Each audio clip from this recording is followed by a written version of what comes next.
Hello বাচ্চো, welcome to Biohack. NEET প্রস্তুতির জন্য বাংলা ইউটিউব চ্যানেল। তো খবরটা নিট পিজি নিয়ে। তোমরা হয়তো অনেকেই জানো যে নিট পিজি এক্সাম সেটা কি 3 আগস্ট হবে, কিন্তু রীতিমতো পোস্টপোন্ড হয়ে গেছে। কয়েকদিন আগেই তোমাদের আমি ভিডিও করে বলেছিলাম যে সুপ্রিম কোর্ট কিন্তু একটা যুগান্তকারী নির্দেশ দিয়েছে। সেটা যদিও নিট পিজির ক্ষেত্রে, কিন্তু ভবিষ্যতে আমার ধারণা আরও সেই সমস্ত পরীক্ষাগুলোর ক্ষেত্রেও অ্যাপ্লিকেবল হবে যাদের ক্ষেত্রে কম্পিউটার বেসড এক্সাম হয় এবং মাল্টিপল শিফটে এক্সাম হয়।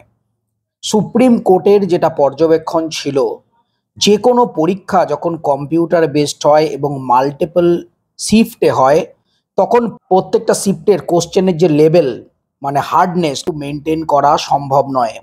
যতই নর্মালাইজেশন রুল আমরা অ্যাপ্লাই করি না কেন, একটা সেটের কোশ্চেন কিছুটা হার্ড, একটা সেটের কোশ্চেন কিছুটা সহজ হবেই।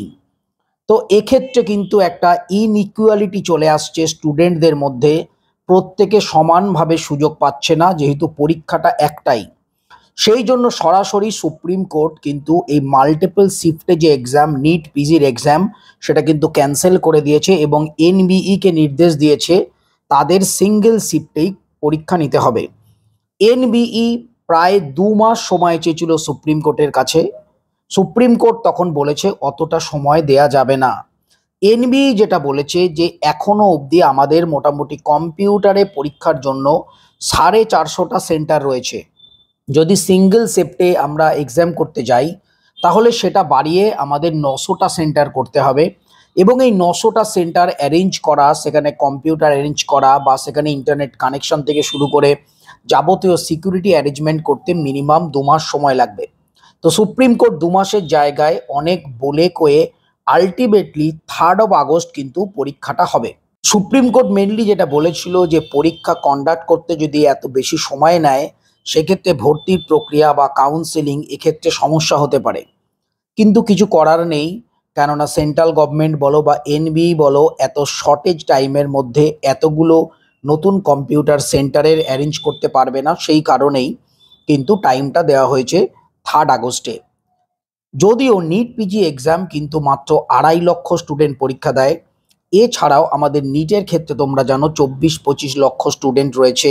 যেই মেন্স, যেই অ্যাডভান্স বলো বা আরও যে সমস্ত এক্সাম যেগুলো কম্পিউটারে হয়, সেক্ষেত্রেও কিন্তু অনেক বেশি স্টুডেন্ট রয়েছে। জেইর ক্ষেত্রে আমরা দেখেছি অনেকগুলো শিফটে, নিট পিজি তো মাত্র 2টো শিফট, জেইর ক্ষেত্রে কিন্তু অনেক বেশি শিফটে এক্সাম হয়। তো সুতরাং এই যে সুপ্রিম কোর্টের জাজমেন্ট, সেটা কিন্তু পরবর্তীকালে অন্য অন্য যে এক্সামগুলো আছে তাতেও অ্যাপ্লিকেবল হবে। এবং আমি তোমাদের আগেও বলেছিলাম যে সেন্ট্রাল গভর্নমেন্ট বলো, এনবিই বলো, তারা সামান্য কয়েকটা কম্পিউটার সেন্টার অ্যারেঞ্জ করতে পারছে না। 2 লাখ 2.5 লাখ স্টুডেন্টের কম্পিউটার বেসড এক্সাম নিতে পারছে না, তারা কিভাবে 25 লক্ষ স্টুডেন্টের এক্সাম নেবে? তো একটা জিনিস পুরো মাথায় ঢুকিয়ে নাও, নিট এক্সাম কিন্তু পেন পেপার ওএমআর বেসড এক্সামই হবে। মোটামুটি 10 বছর কম্পিউটার বেসড এক্সাম হওয়ার কোনো রকম চান্স নেই। তো যাই হোক, এর আগের বারেও আমরা দেখেছি নিট পিজি এক্সাম কিন্তু পরীক্ষার 1-2 দিন আগেই পোস্টপোন হয়েছিল।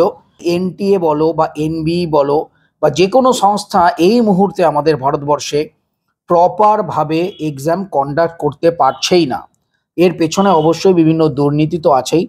তো যাই হোক, এই একটা ছোট আপডেট তোমাদের দিয়ে রাখলাম। নিট পিজির ক্ষেত্রে কিন্তু পরীক্ষা পোস্টপোন হয়ে গেছে এবং পরীক্ষা হবে 3 আগস্ট। তো সবাই খুব ভালো থেকো, মন দিয়ে পড়াশোনা করো। নিট 2026 কিন্তু ক্লিয়ার করতেই হবে। টাটা।